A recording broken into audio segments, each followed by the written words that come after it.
Hi, I'm Jane Hawbridge, and welcome back to part 4 of the Quilting Ice Dyed Fabric series. We're going to start talking today about free motion quilting your fabric panel.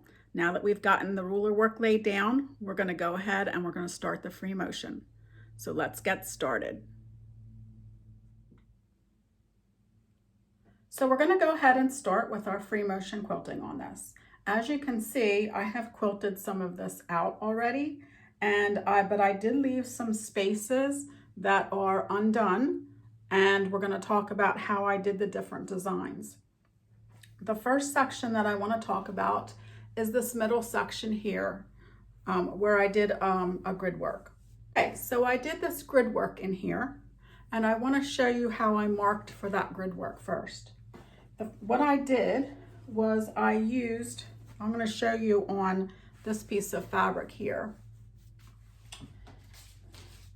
I have my stencil here, my grid stencil from Full Line Stencils. You use this with your pounce. So I want to show you how I got that onto my fabric. I laid my grid stencil out. I made sure that my pounce was activated. You never pounce except for when the box is closed. I have my pad activated, and now I can just rub this across, and when I pull this up, my grid is marked on there. Now I'm not quilting the straight lines, I'm just using those lines as guidance for when I do that grid, as you can see on here. And I just did an orange peel design, which was just from a curved arch from corner to corner. There are lots of great stencils out there. I love Full Line Stencils. They have a great variety of stencils, and there's lots of other places that have stencils too. There's the Stencil Company and many other places that have good stencils. So make sure you get yourself some, because they do come in handy. So let's talk about the pebbles that I've done in here. And I want to go over how we go about doing pebbles. Pebbles are circular, but you're going to go in a figure 8 motion. So you're always going along the one that you previously did to go around. Even if you need to get over here, you're going to travel around. And one thing I would suggest is that try not to think too hard about staying on the line. The less that you think about it, the easier it is that your brain will remember where you just were. And if you don't need to fill in every little gap, and all the pebbles don't need to be the exact same size. Do you see how I'm just going in a figure 8 and filling in? Okay, so let's take that to the machine and we'll quilt it out there. Okay, so we're going to start with the pebbles. First thing I'm going to do is I'm going to bring my bobbin thread up to the top, and I'm going to take a little locking stitch, and then I'm just going to start. Pebbles just require gentle motions.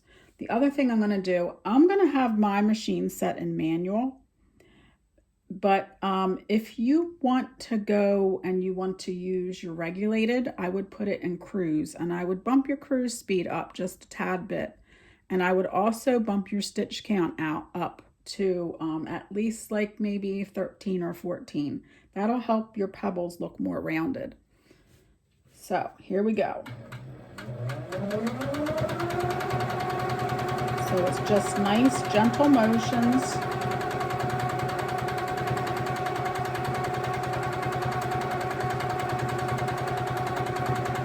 And I'm not always getting on the line. It's hard when you have contrasting thread, because you see every little thing and mistake that you think that you make.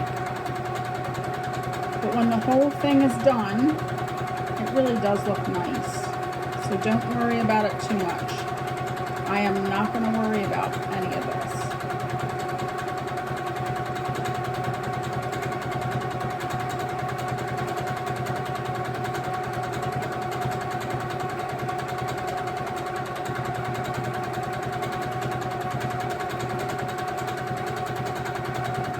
about we try some in cruise mode? So I'm going to go to regulated. I'm going to go up to about 14 stitches per inch. And I'm going to put my cruise up to, let's try it at about 150 and see what happens.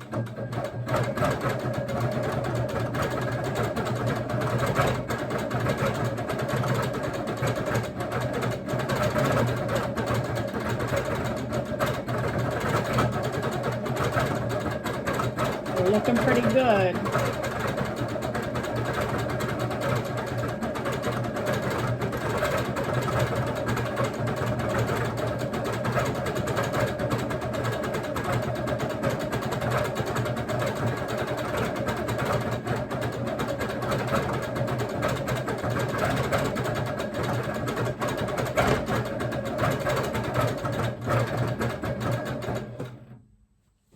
Okay, so there you have it.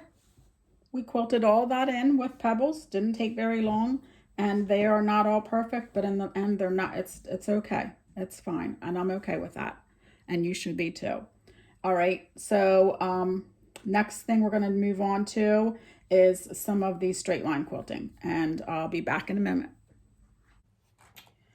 Okay, so moving on to another free motion design are these straight lines here. So let me show you how I go about doing those. So basically I am just doing a straight line and curving it before I get to that seam line. So if I have an odd shape, I'm just going to go up and curve before I hit the edge of that seam or the edge of that space.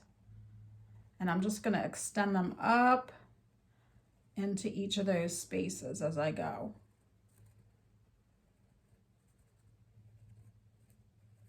And then you have that kind of a filler. All right, and we'll go to the machine now and we'll quilt that out next. Okay, we're gonna start back in with those curvy lines. I wanted to show you what I do sometimes. I hope you can see this. I've marked some straight lines here and there.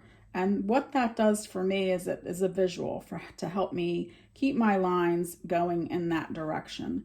I have a tendency for them to sway off and go in a different direction. So I'm just going to go ahead and I can take those lines marks out after the fact.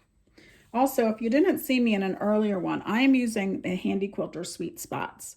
These are ways to grip your fabric without having to wear gloves. They work really great. Okay, so I'm going to start out again and I'm going to go in the cruise. I'm going to go down to about 12 stitches per inch. And I am going to go ahead and start my lines. I'll do some in cruise and then I'll go ahead and do some in manual mode so we can see what we like the best. So see, I'm curving it before I get to that seam line or that stitch line.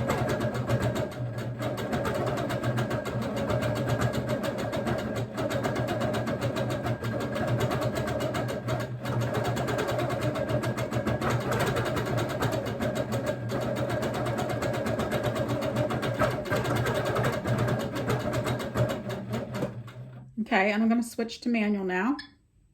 And again, the way you stitch, what method you stitch in, what mode you stitch in is truly a personal preference, and it's what you like the most.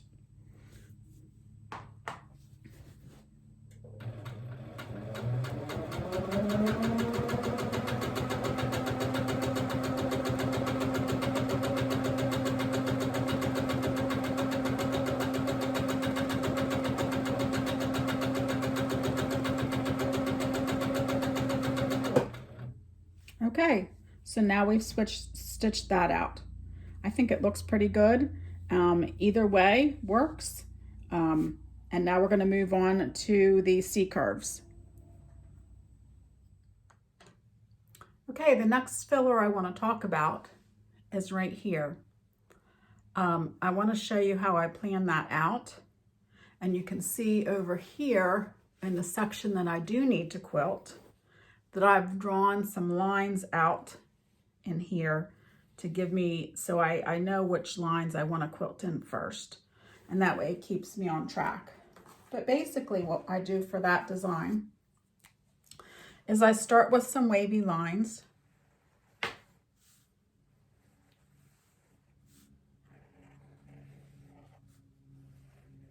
And then I do a C curve. So I'll do this C curve this way. And the trick to the C curve is coming down into that, I'll call this a spine, into that spine a little bit to give you that running start to come up and get that next one going. So then when I get to this one, I'm going to start and I'm going to come back the other way.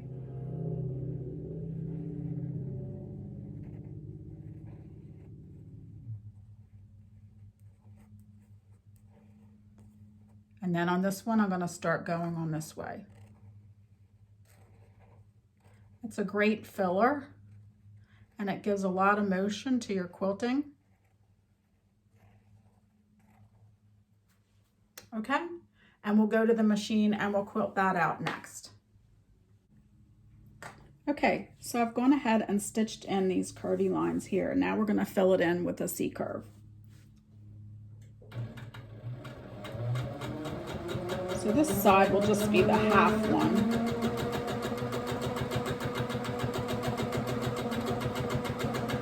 And then we're going to go up and we're going to start back down.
So you see how easy that is to do that design, and you just get a really nice background fill or a nice filler in that really gives some motion when you quilt it.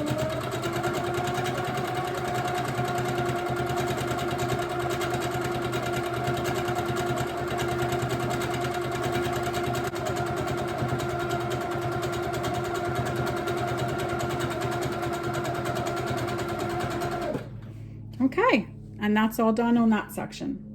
Next, we're going to move on to the feather. Now you'll notice that in the corners here, in these sections here, I've put a feather. And we're going to quilt one of those out, but I wanted to draw it for you first so you could see. I also have done a HQ Live all about feathers on a stationary machine. So go out and see if you can find that. There were 2 free downloadable sheets that were step-by-step on making feathers. So feel free to download those. The first thing I like to do for these, I did formal feathers. So I'm going to show you how I did those. I started out with the spine coming down, and my first feather was where I ran into the border. And then I traveled back on that same feather, and then I brought it around. So we bump, go back and out and around, bump, back, out and around, bump, back, out and around, and then I come back down. For these feathers, you really do need to start these from the bottom up. So then you're going to go your first one, back, out and around, bump, back, out and around, bump, back, out and around, and then travel back down your spine and move on to where you want to go next. All right, so let's go and start quilting that one out. Okay, so now we're going to start the feather. For the formal feather that we're going to do, I start from the top down on my stem. So I'm just going to kind of come down to about there. Now I'm going to start my first side. So I'm going to come around and do that first feather front. So I'm going to go out and around to bump back, out and around and bump back, out and around.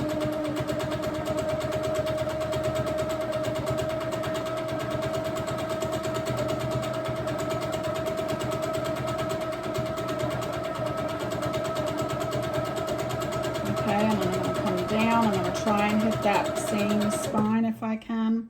If I don't, I'm not going to worry too much about it. Now we're going to try the other side.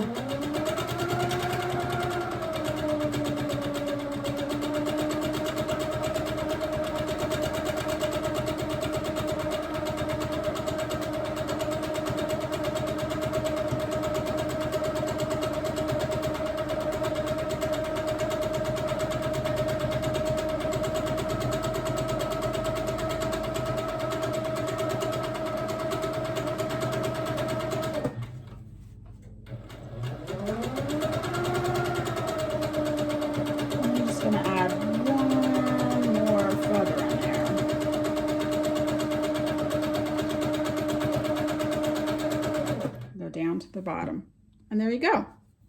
I've quilted a feather.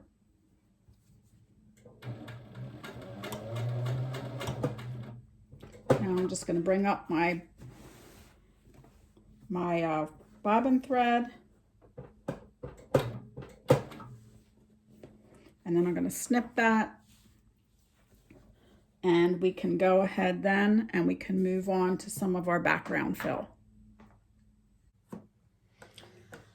I've used this filler in the background, and I just wanted to draw that out very quickly, and then we'll go ahead and we'll stitch that out too. So for that, I just normally I do my pebble, and then I do a larger one, and now at this point you have an option. You can go around again, or you can do it this way. You can do it this way, or you can do it like that and then stop and come back again. It depends on how you want to work it, because maybe you want to go 4 times. Just make sure that you try and get it so that all the pebbles don't start right in one little cluster there. You might have to move around a little bit.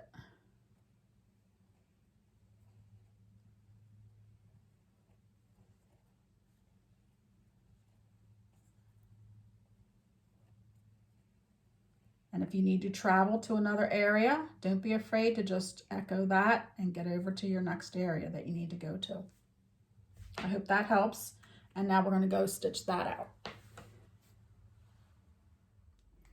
Okay, so I did 2 different types of background fills on this because I wanted you to see how different your background fills could be between straight lines or just a regular background fill. And that way you can see how they can make a difference in your quilting. So I'm going to start with the straight lines. Now you can see here I have made some registration marks, so I make sure to keep my lines straight up and down. And I'm doing that curvy straight line where I'm curving it before I hit the next stitch line. So I'm just going to go like this, come back,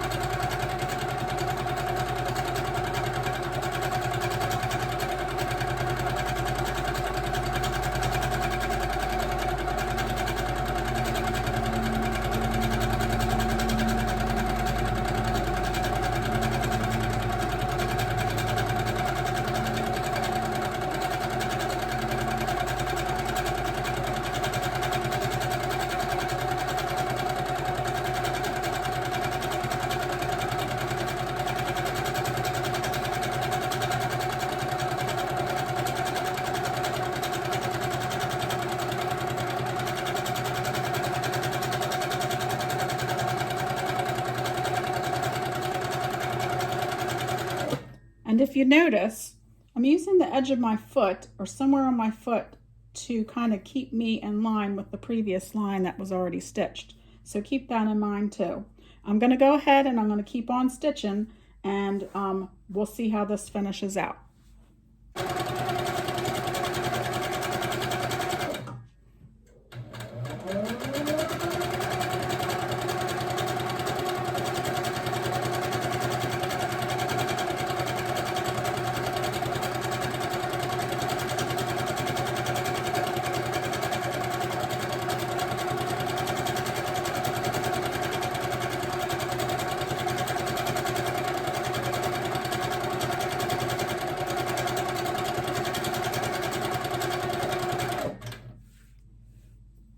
Okay, so we finished all that with that straight line quilting, and the next thing, now we'll move on to this next background fill.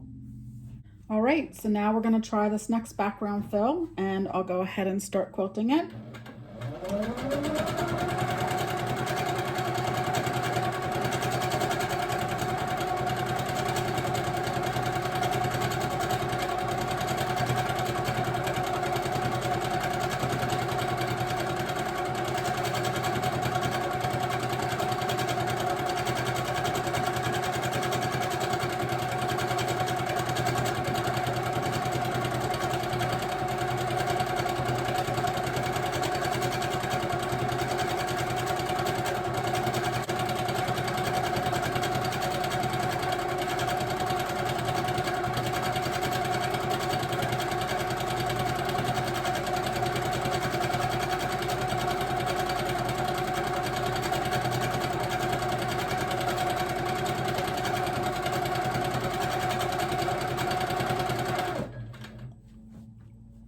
Do you see how that's done now? If you're in manual mode and you find that you're getting too long of a stitch and your pedal is depressed all the way, just bump up your speed and go to maybe bring it up a little bit at a time until you get a nice stitch that you're happy with.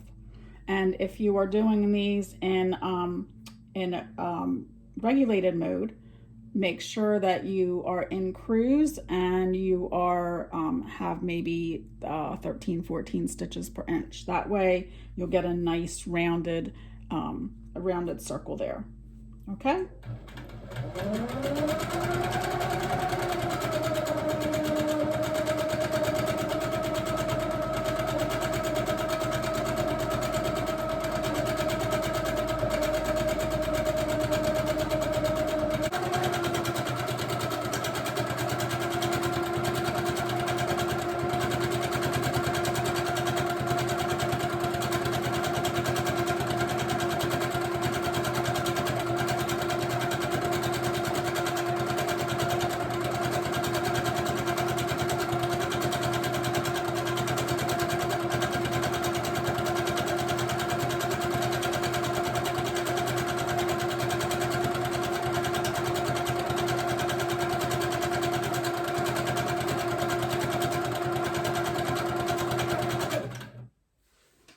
Okay, so I'm finished that section now, and that means the entire piece is now quilted.